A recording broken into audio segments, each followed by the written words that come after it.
په یو غشي درې ښکارا نوین الحق په یو انسټاګرام سټوري درې غټي کړې دي د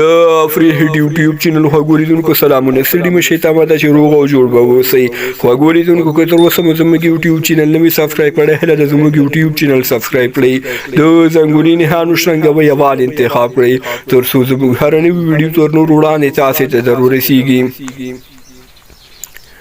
تاسو به ډېرې وخت د پښتون ادب دا متل اورېدلی چې په یو غشي دوه ښکاره خو یو افغان چې ټک تو پچونکي په یو غشي درې ښکاره هم کړي دي نوین الحق تېره شپه د بنګلور او ممبۍ لوبډلو ترمنځ په لوبه کې د ويرات کوهلي د سوځېدو او د بنګلور لوبډلې د ماتې شیبو څخه یوه لنډه ویډیو په خپل انسټاګرام سټوري کړې ده چې درې مهمې ګټې یې پرې کړې دي په دې سټوري سره د نوین الحق د انسټاګرام فالوورز له 1.1 څخه 216 ته اوچت شول